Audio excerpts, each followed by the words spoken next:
Isso é muito importante a gente falar sobre isso, Giba, porque às vezes a pessoa demora demais para procurar. Exato. Ou às vezes ela está tão ansiosa que ela procura cedo demais, né? Então nós precisamos entender que a saúde mental ela vai dando sinais. Não é algo que está isolado, não é algo que está ocorrendo ali de uma hora para outra, né?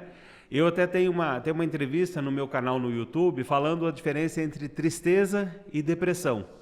Essa diferença entre tristeza e depressão é muito importante porque se há uma tristeza que permanece por um tempo mais prolongado, se há uma tristeza que não cura, que não te permite descansar, não te permite dormir, né, que vai te dando aquela vontade de não se alimentar mais, de não conversar mais com as pessoas, quando você vai sentindo assim que a sua vontade é ficar num lugar quietinho, protegido, né?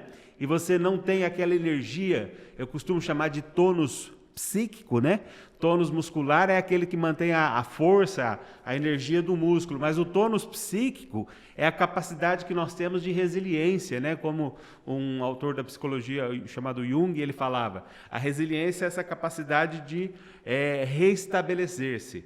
Quando existe um processo de adoecimento psicológico, de adoecimento mental, em que a pessoa já não tem a força, a energia para sair daquela situação sozinho, você pode estar diante de um quadro de depressão. Claro, para chegar a concluir isso é necessário uma série de atendimentos, é necessário de profissionais da psicologia, da psiquiatria, né? Ou os profissionais que ajudam nas atividades ocupacionais também desse paciente, mas é muito importante a gente estar atento. Existem sinais, por exemplo, insônia, né? Tristeza ou choro fácil, né? Angústia, pensamento de morte, desejo de morrer, desejo de ir para um lugar assim que...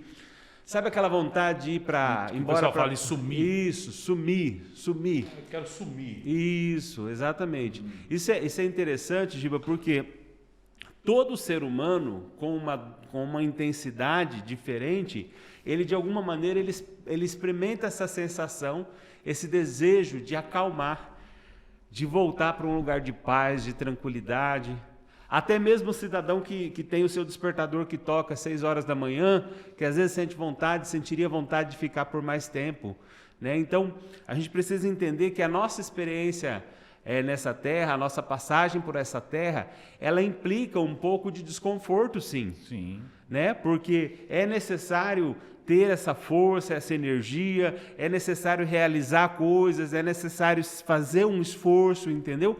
Para que a gente possa evoluir nesta terra, para que a gente possa passar por essa experiência com toda a energia. Então, nós precisamos estar atentos a isso. É necessário, sim, que a gente perceba, que a gente identifique quais são os desafios, né? Mas parece que é uma linha muito tênue de entre a depressão e a tristeza, porque aparentemente está bem ligada, né, Salles? Está bem...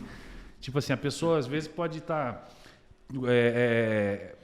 me corrija se eu estiver errado, que eu estou aqui também, né, cheio de dúvidas, vamos dizer assim. A pessoa, por exemplo, eu já vou me usar de exemplo, eu sinto muita tristeza de ter perdido os meus pais. Uhum. Né? Então, assim, eu me lembro com muita alegria, entendeu? Da deles. experiência. Da experiência, claro, né? E não dando crédito mais a um ao outro, mas, por exemplo, do meu pai, entendeu? Eu respiro o meu pai diariamente. Até no que eu faço, no que eu converso, em decisões que eu vou tomar, eu penso, pô, meu pai, se ele tivesse aqui, ele ia falar isso aqui para mim, entendeu? Então isso me deixa feliz, mas o fato de eu não estar mais convivendo com a presença dele, fisicamente dele, isso me deixa muito triste. Eu choro, às vezes eu me tranco então assim, aonde que não poderia dizer que eu sou depressivo mediante eu ter perdido meu pai, ou poderia acontece situações. O luto é uma das grandes experiências que a gente passa nessa vida para aprender, para um desafio muito grande, né? É claro que a gente vai sentir saudade daquela pessoa que foi, né? Eu sinto saudade, minha filha faleceu com 1 ano e 3 meses, e há uma saudade daquilo que foi, e que nós não vamos ter esse contato da forma como nós entendemos contato, nós não vamos ter esse contato aqui com essa pessoa.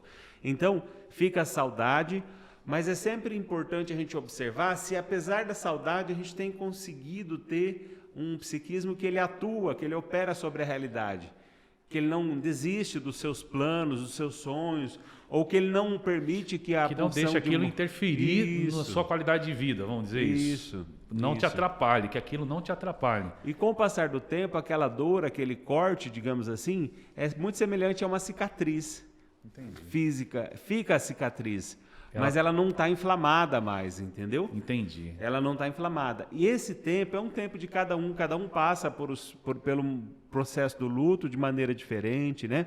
Guardada a diferença e a gravidade também da forma da morte, guardada a diferença do vínculo pessoal que cada pessoa tinha com aquela que se foi, né? Então, nós precisamos estar atentos a isso. São variações muito grandes, né?